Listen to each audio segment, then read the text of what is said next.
Hold up. Why do they doubt the kid? I'm about to prove them all wrong again. I got a low tolerance, cause they don't even know what the problem is. It's me. You waiting on the boy to fail, then hold your breath and face your death. Cause you play a roulette with each step. I progress, no less. Go ahead and place your bet. Welcome back, y'all. This is the Double M Sports Podcast. I'm your host, Jesus Dinero, here with my co-host, Puma El Gato. What do we got going on tonight, my man? The clown show continues. The match is set. Anthony Joshua versus Jake Paul. Let's talk about it. Listen, man, I watched the press conference they did. The size difference is insane. I'll be honest with you. Jake Paul looks scared.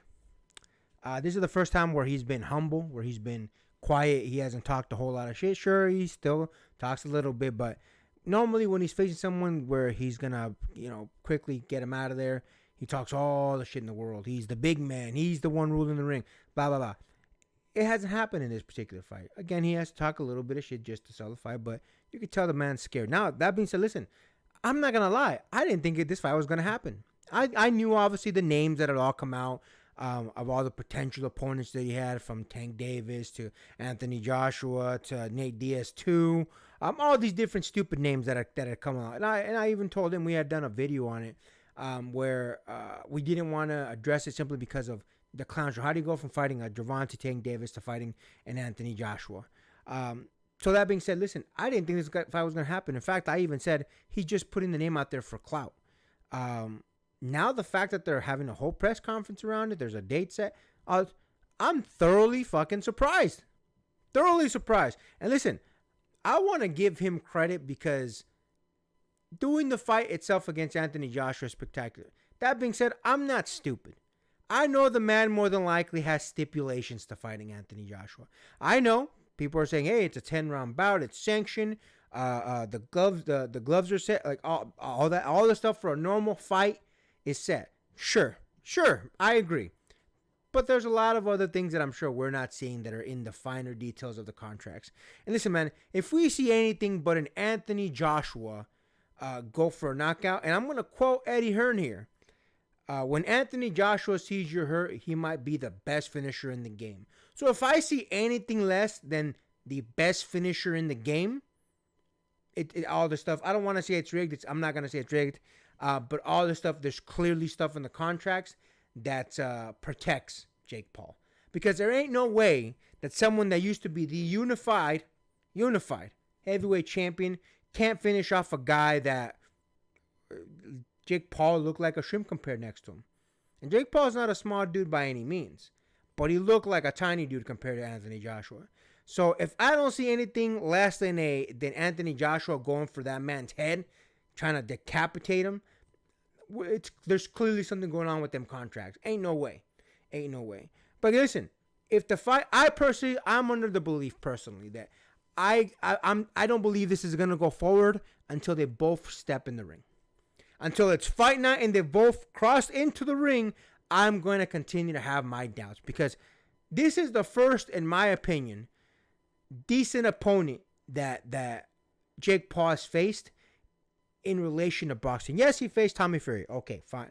Tommy Fury, I mean, if you look at Tommy Fury's record at the time, bunch of nobodies, dudes with like a 0-5 record. So he was a boxer, fair. I will give it to him. But was he a phenomenal name? Not really. And he lost to him. So to go from that, Tommy Fury, to fighting the former unified heavyweight champion, it's quite the leap, man. So again, I'm going to reserve judgment until they both actually step in the ring and to see what happens. But if this is real, I better see Anthony Joshua going for that boy's neck.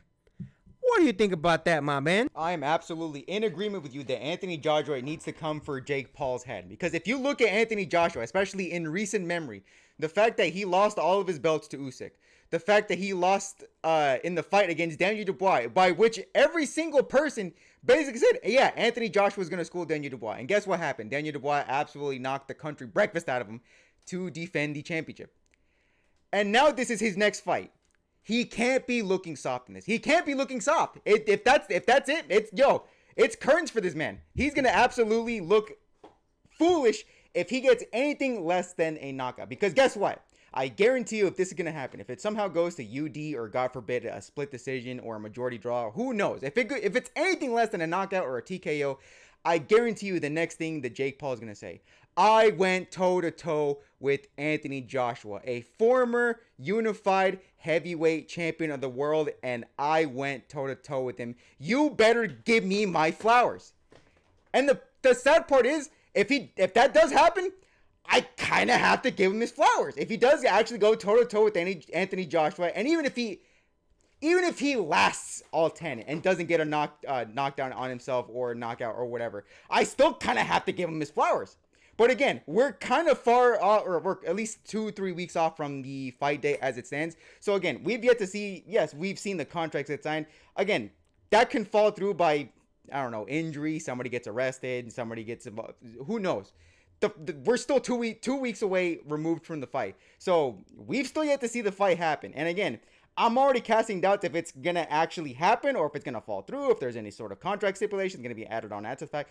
I don't know. But I do know at the very least, Anthony Joshua needs to come out this like a man possessed, because his entire reputation up to this point is on the line. And if you have a man like Jake Paul, who doesn't have that much of a serious boxing record, stand toe-to-toe with you, your career needs to be up in wraps at this point. Yeah, man. Listen, it's going to be interesting, again, to see what happens. I'm still skeptical the fight's going to move forward, but listen, man, we live in the wacky timeline, so you never know. It'll be interesting to watch. Listen, I'm going to be tuned in because I want to see Anthony Joshua be the hero that we all need, given the circumstances. It's something we're all hoping. We were all hoping Mike would do it. He came up short. Let's see if Anthony Joshua can rectify that mistake. And with that, make sure to like, comment, hate, subscribe, DM us about the bullshit, and until next time, get rest and stay blessed. We'll see you in the next one.